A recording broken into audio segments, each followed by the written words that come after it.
Hello everyone, I'm Anthropomantic Fiend, and I do horror-related things on the internet. So before I get into this video, I would like to give a quick thank you to Jelly Rocks the Metal. I will link her channel below, but she did a video recently that was kind of an entry into my gothic horror tag, which has been up for a very long time, but you're still free to enter into that because I always love hearing people's thoughts on my favorite subgenre of horror. She answered some of the questions from the tag, but she also just showed off some of her Bram Stoker's Dracula and Dracula in general related stuff from her collection, and it was just awesome because that is one of my favorite movies, and I definitely recommend checking out the video, so I will be linking that below. Today I'm going to be doing the Trash Pictures Show's Ruined Good Movie tag, which has been up for a while, and I've been meaning to get to it. I've just had a lot of other videos that I've had to do in the meantime. The whole idea behind the tag is that you're picking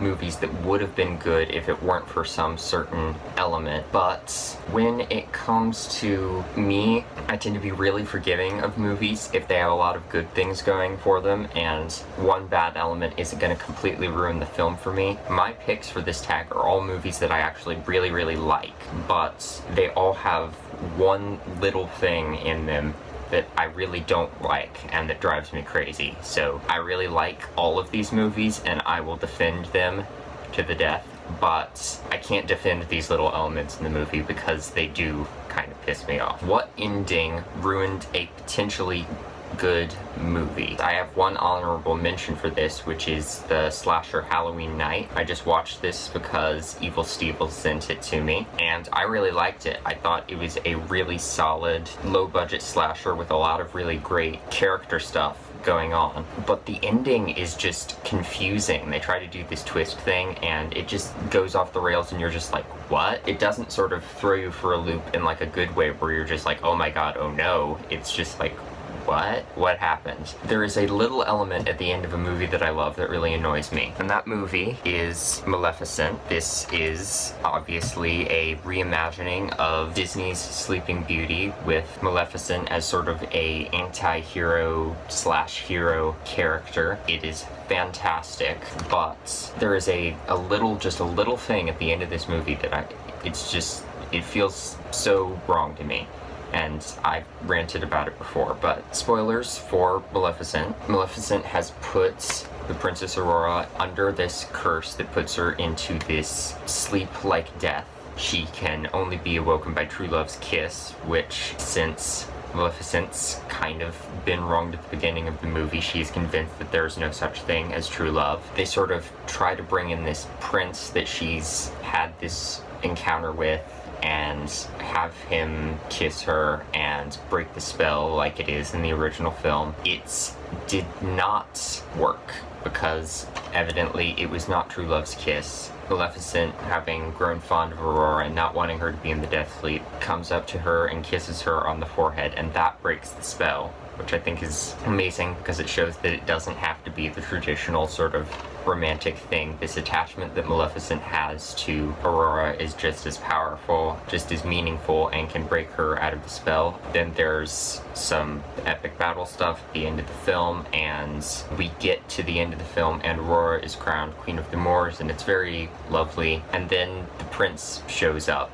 and is by her side, and it's just kind of like, why? It feels like it's sort of backpedaling on the whole idea that this movie had to begin with, and that whole point it was trying to make there. But I guess Disney are kind of contractually obligated to have the prince and the princess be together at the film. But if you're gonna reimagine Maleficent or reimagine Sleeping Beauty as Maleficent, I would go all the way with it. And they do kind of address that in the second film and really develop the relationship between the prince and the princess and actually do something with that, but they still didn't need to bring him in at the end of this film. They've established it's not true love, it feels forced, and I don't like it, but I love this movie. What actor ruined a potentially good movie? Once again, I said at the beginning of this video, I absolutely love Bram Stoker's Dracula.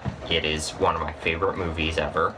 But Keanu Reeves in this movie is so bad. His British accent is terrible. I'm not gonna go on a long rant about that, but there's not much else to say about it, really. This movie is fantastic. Yeah, it introduces some elements that maybe don't need to be there in a Dracula adaptation, but I think they work for what this movie is. I like the romance, even if it's not what Dracula was originally intended to be, and the Vlad the Impaler element works in this context, and it has a lot of elements from the original book. Lots of little details that I really, really appreciate. It's beautiful. I think all of the cast do a fantastic job, but Keanu Reeves is...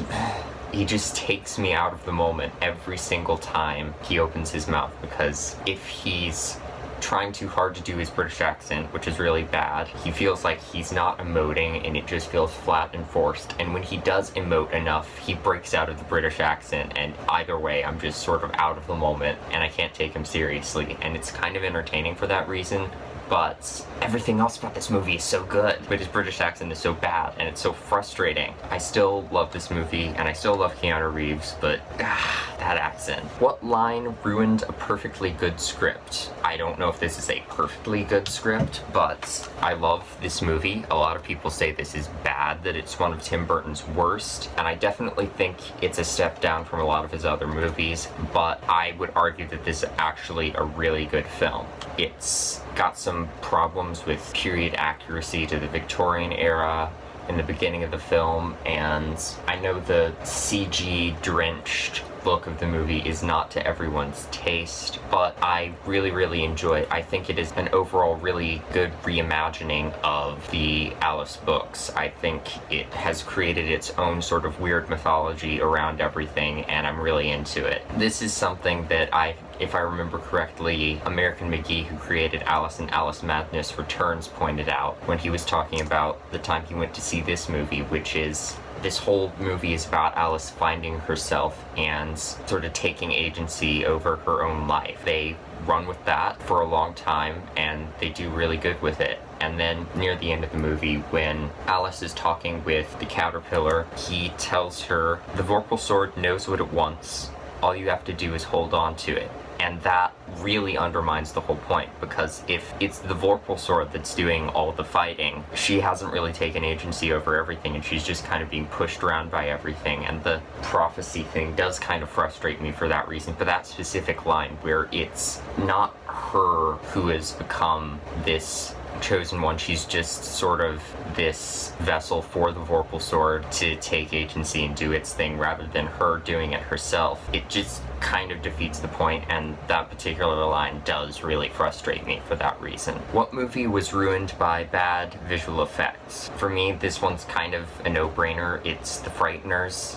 It's a really fun, comedic, horror, adventure, ghostly type film. All the actors are really good. I love the Danny Elfman soundtrack, and I really, really do appreciate the story. I think it's a really, really well-crafted story. There are some lines in it that I do think are cringeworthy when it comes to the comedy. It's kind of but otherwise, everything is really good, except the visual effects, particularly when it comes to the Grim Reaper character that is going around killing people. It looks like crap, and there were definitely better visual effects around at the time. It doesn't bother me that much, but if they could have put some more effort into those visual effects, it would be a near perfect film in my eyes. Finally, name a movie that was ruined for you when something was pointed out. That is the Joel Schumacher adaptation of Andrew Lloyd Webber's adaptation of Phantom of the Opera. There are a lot of people who hate this movie anyway. I am not one of them. I think it's a very beautiful looking film. Yes, some of the voices are kind of untrained and they don't really make sense in the context of the movie for that reason, but I like the way they sound and I don't care that much. But this almost falls into the previous category with visual effects as well, because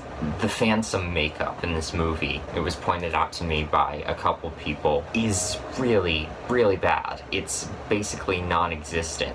When the Phantom's got his mask on, you can see all of his hair and everything, and he's got it, and it doesn't cover that much of his face, but when he takes it off, you see this entire half of his face is just desiccated and nasty, and there's no way he could have hidden that under that tiny mask, and it just doesn't make sense. And I hadn't noticed that until I think it was my sister pointed it out to me, and I was like, oh my god, you're right. Ugh. And then in other scenes, they don't even try to enhance whatever little they had put on his face, and it's it's completely different, and they just screw up the effects in the movie. And the whole plot of this film kind of hinges on his deformity, and it's basically nothing. So I don't even know. But I do still like this movie. It's a very beautiful, romantic, gothic film. That is my entry for the Trash Picture Show's Ruined Good Movie tag. I don't think I'm going to tag anyone else just since this tag has been up for so long, but I think it's an open tag, so if you would like to do this tag, go for it. That has been my video. Thank you for watching my video, and hopefully I will see you in another one. Bye. I give myself very good advice, but I very seldom follow it. Could explain the trouble that I'm always in.